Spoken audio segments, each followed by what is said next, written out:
Welcome back to House Call, brought to you by MedBridge Education. At House Call, we share stories from the front line of home health. We know you want to get your patients feeling healthy and independent, and we want to help you get them there by sharing skills that provide a great experience for your patients. Hi, I'm Tanya Miller. And I'm Amanda Fay. Today, Tanya and I are back to share more strategies for effectively engaging your patients. In this episode, we'll be returning to a patient we've heard from before, John Lee. Last time we discussed how to identify John's readiness for change, and today we'll share tips for active listening.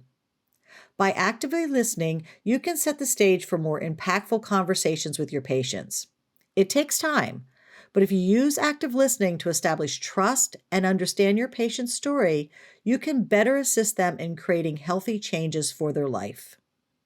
So to catch you up from last time, John is an 82-year-old man who lives in Harrisburg, Pennsylvania with his wife, Sally. John adores his wife and especially adores her cooking. But his diabetes diagnosis has led him to manage his condition with medication as well as cutting back on some of those foods he loves. Recently, he was hospitalized after a fainting episode and was advised to increase his meds and also follow a stricter diet or risk going on insulin. John is very stressed about all of this, and he's sure missing all of those great foods his wife cooks for him. So, Amanda, can you tell us a little bit about Laura, John's nurse, and how her day's been going? Sure. It's been a normal day in the life of a home health nurse. She had 6 patients scheduled today. On her 3rd patient, the provider changed the orders, right, like they do, and she needed to get additional dressings and lab supplies from the local hospital. Despite driving over 100 miles and being in a mask all day, she took extra time with Mrs. Tebow, who's giving her mini lessons in crocheting, which is always a perk. John is her last patient of the day, and she's on call tonight. Yeah, it sounds like the typical home health long day, but rewarding day. So as you'll hear, John is still struggling with understanding the changes he needs to make to his diet.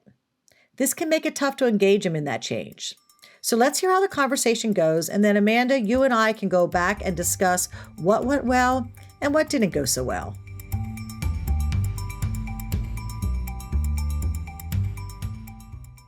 Hello, Mr. Lee. How are you feeling today? I'm doing okay. I'm still really tired from being in the hospital. I've been resting a lot since the last time I saw you. I'm glad you're getting rest, but I hope you're remembering to get up and move, too. Just like a good diet, getting up and moving is important. You know we talked about that diet last visit. Do you remember what we discussed? Well, I know you said I should follow a good diet, and I think I do. But I've had diabetes for years, and I've always eaten good home-cooked food. I've been able to keep my sugars in line for years, so I don't know why I need to make a change. I mean, I hear you about moving, and I'll walk more when I get my strength back. I just don't think this has anything to do with my diet. I know you think you're watching your diet, but I see how much your wife bakes. I bet you're eating more hidden sugars than you think. Let me show you this handout. It talks all about the hidden sugars and carbohydrates. I want you and your wife to review it and write down what you eat. It'll be a good learning experience for you. Okay. I'll take a look at it as soon as I get my strength back. Well, I need you to look at it soon. You need to understand that if you don't change your diet, you'll probably end up back in the hospital. Your sugars are still really high, and we really do need to get you moving. I'm going to ask the doctor for a PT order so you can get moving again. Okay, I'll try. I'm just really tired. I understand it's a lot, but we got to get you moving and eating right to stay home. So here's the plan. I'm going to get that PT order from the doctor, and they can start seeing you a few times each week.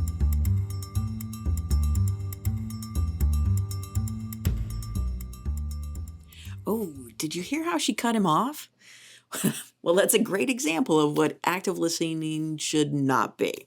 Yeah, she missed a lot of great opportunities to use active listening skills, and she really went into that I'm going to tell you how it is, and ordering kind of approach versus active listening. Let's take a moment and really discuss what active listening consists of, because I think people don't always know what the parts are. A lot of times people say active listening, and what does that actually mean? And I like to use the acronym OARS. So ask open-ended questions, affirm where that person is, use reflective listening, and then summarize. So there's actually 4 steps to active listening. And I think it's important that we talk a little bit about how she could have maybe interacted with him a little bit better by using some of those open-ended questions. And what I mean by those is can you tell me more about this? Or talk to me about your daily exercises. Or let's talk about this together and figure out what's going on. By using those kind of things, you can really move forward. Yes, and we can't forget about body language. Where are we in their patient's space? Where are our bodies in the patient's space? And can we enter that patient's space? So asking, hey, do you mind if I have a seat? And remember to place your phone on silent, right? Because when we're in that space and we're having that conversation, we need to make sure there are no distractions. Absolutely. And that goes into that next part around being reflective and affirming. If you have those distractions or if you're using closed off body language, it's really hard to be affirming to that person. If my arms are crossed and I've got my phone on my lap and I'm looking down at my computer, boy, that doesn't tell me I want to hear what you have to say at all.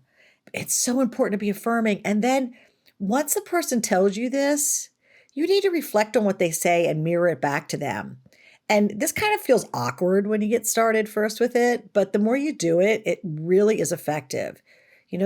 So what you're telling me is, and then finish off by saying, did I miss anything? Did I get that right?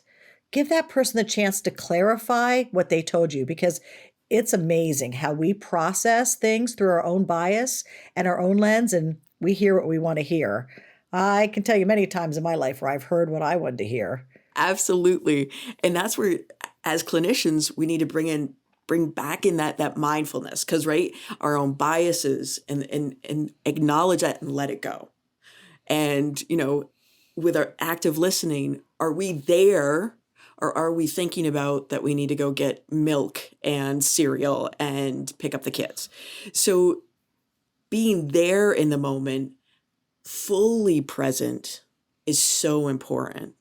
So that's where the taking of the breath, right? As our minds wander, as we encounter our own biases, taking that nice deep breath and letting it go and just being in that moment with that patient. And you bring up a great point. And one other key thing I really want to point out about active listening, and this is, I think, the hardest part, and you do get better at it, but you can't be formulating your answer while you're listening. You actually have to be listening. The minute we start formulating our answer, we're not listening anymore. You brought up that, grocery list and what you got to do. The minute that starts going through your head, you're not actively listening again. So that's where taking that deep breath and stepping back and really being present matters, because that's how active listening works. Those are all such great points. So what do you think about giving Laura another opportunity to engage with John?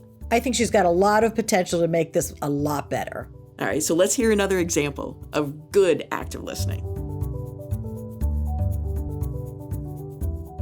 Hello, Mr. Lee. How are you feeling today? I'm doing okay. I'm still really tired from being in the hospital, but I've been resting a lot since I saw you the other day. I'm sorry to hear you're still not feeling great. Do you mind if I take a seat? Maybe we can talk about some ways we can get you feeling like your old self again. That would be great. I sure am tired of being sick and tired. I'm sure it is frustrating. Why don't you tell me a bit more about how you're feeling and what you think is causing it? Well, I think I'm still feeling bad because of my sugars. I know the doctor said that when your sugars are off, they can make you feel bad. You're right about that. I see you have been great at checking your sugars, and I see that they are still pretty high. Yeah, and I'm making sure to take my medication. I just don't know what else I can do. Well, let's talk about that a bit more. Maybe we can play detective together and figure this out. Can you walk me through your day and we can try to figure out what's going on? When and what are you eating and how are you moving around? Let's use today as an example. How did you start your day? Sure. Well, I got up around 8 and had my coffee. Don't worry, I drink it black. No added sugars for me. Then around 9, I guess I had a healthy breakfast. My wife makes a really good baked oatmeal. I had it with milk and berries. After breakfast, I cleaned up, went to my chair. I'm still pretty tired, so I just turned the TV on. I napped on and off for most of the day until just before you got here. I think Sally woke me up around 3. She made me a ham sandwich with homemade bread, so I wouldn't be hungry when you got here. Thank you so much for all of that great information. It sounds like your wife is quite the cook. So let me just make sure I got everything. You ate breakfast around 9, oatmeal and fruit, rested most of the day, and ate a ham sandwich right before I came here. Did I get that correct? Yeah, that about sums it up. Great. So we have some good clues as to why your sugar might not be where you want it. Could we review the clues together? I'm glad you found the clues because that all seemed good to me. Well, I'm glad your health hasn't stopped your sense of humor. Okay, so let me tell you what stood out to me. The first clue is a thing called carbohydrates. Would you want to talk about those together?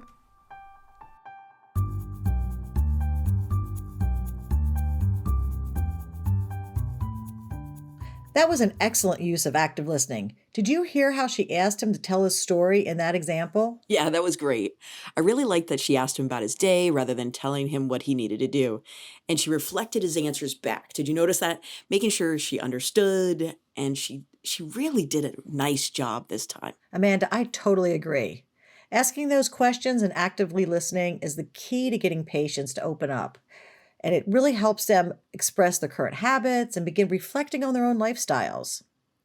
So I hope everyone listening out there can use active listening when talking to your patients. So I just want you to remember a few key points about active listening. First, active listening is a strategy that helps facilitate true change and patient understanding.